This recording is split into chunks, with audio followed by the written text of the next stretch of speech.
Hi, everyone. My name is Mandy Rohrig, and I am a physical therapist and consultant with Can Do Multiple Sclerosis. And I am joined today with my friend Roz Kalb, a clinical psychologist from Maine. And today we're going to talk a little bit about staying active and maybe staying sane as a family during these difficult times of the COVID pandemic. So, Roz, since our conversation today is about family, let's start by talking a little bit about our own families and who you would consider to be in your family. So I live here in Maine with my husband, and we are trying to maintain as much contact, visual and auditory, as we can with our children and our grandchildren. So two of us at home, some of us spread out. How about you? So, I have a husband and I have three kiddos. One is 8, one is 5, and one is practically 2 going on 13. So, we are also busy. I also am a caregiver for my aging father as well.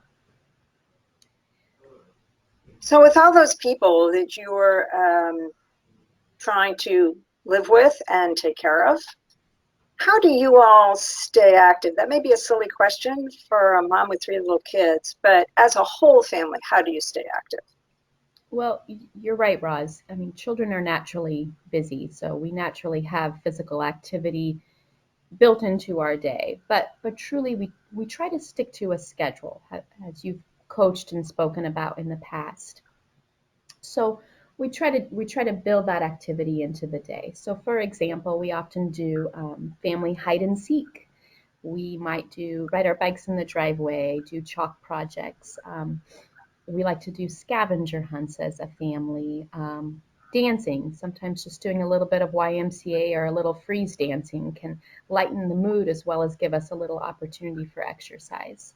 We're doing some home repairs, and anyone who's tried to do home repairs with children realize that that can take much, much longer. So, those are great things that we can do in outside and around our home, but certainly we're all a little more confined to our homes than what we were in the past. So some of our indoor activities can be charades or Simon Says, and actually my husband and son like to do yoga competitions together. So who can hold their plank the longest or who can do the most push-ups. We've also tried doing a little bit of a step count competition. So how many steps did we get today? And then we FaceTime some family members in other parts of the country and compare and contrast how many steps they got and who won the competition for the day. So kids like competition, and it's also motivating for us as adults. But I think it's important too to remember that not only these kind of structured activities are physical activity and exercise, but chores and our activities throughout the day can be physical activity and exercise too. People can put some weights on their arms while they're folding laundry and get a little bit more exercise while they're doing a day-to-day chore, or doing some squats or doing some exercises during commercials on television can be another easy way to incorporate activity throughout the day.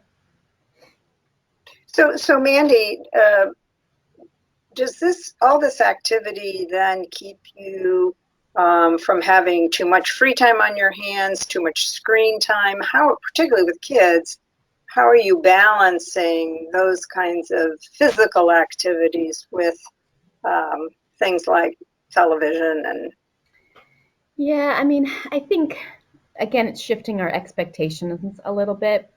I think it's unreasonable and it would be dishonest of me to say that our kids don't get more screen time now than they did a month prior to today. But I think it's necessary in this current state. But I think um, with a very intentional attitude, you can incorporate movement even within that screen time.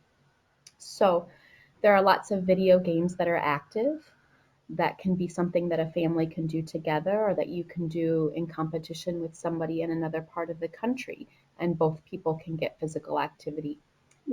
Like I mentioned, you can do exercises and activities during commercials. Even designating maybe a hallway in your house as your walking hallway or your marching hallway or your jogging hallway. where you use every time you go up and down that hallway, you do some very intentional physical activity or exercise. But just giving yourself those options, I think, can be really helpful too, um, because we don't have a designated space often in our homes for exercise. So we have to be a little more creative and a little more forgiving about where we can allow exercise and physical activity to happen. So, Roz, what about you? What do you and your husband do as far as staying active in this unusual time? So I think there are a couple things, and it starts first thing in the morning. That sometimes when if you can't go out, or you're not leaving the office to go to work because your work is closed, or you typically work from home, I think it's important in times like these to keep the schedule. So even though we don't have to get up at the same time, we do. We get up and we start our routine. Um, and that in itself keeps us moving. And we live in a house with stairs. And so we're actually very intentional about uh, making trips up and down the stairs and making those count. We have an exercise routine that we have done together for years in the morning, and we are staying to that routine, even adding a little more time to it now that we have um, the flexibility to do that. And I think we are doing a lot more walking. I mean, particularly as the weather is getting better, we live in a fairly isolated area, so we can go for very long walks and occasionally see neighbors and wave from our 6 to 12 foot distance and say hello. But we're trying to take every opportunity to get outside. And that's good for us physically, but it's also good for our relationship to get out of the house and be physically active together. So we've been trying to do a lot of that. It's great. So I think for all of us, we are setting expectations and we are setting goals for how to stay active, how to take care of ourselves during this difficult time. But any of us on any given day can feel sort of not very motivated, or we can feel kind of blah, or even very sad. So we have to motivate each other when that happens. So, like, my husband and I have to pay attention to each other's moods and each other's level of motivation, because if one isn't feeling very motivated, the other one has to be the cheerleader, right? We need to keep this going, and that needs to be something we agree to do so that it doesn't feel like nagging. It feels like cheerleading. So, who's the cheerleader in your family? Well, I would like to think that it's me, but I might fall more on the nagging end of the spectrum. But truly, I think as a couple, my husband and I try to motivate one another and encourage one another to be active. But that's not the way all families operate. And sometimes creating a schedule and creating some organization around the exercise and physical activity time can make that seem more achievable.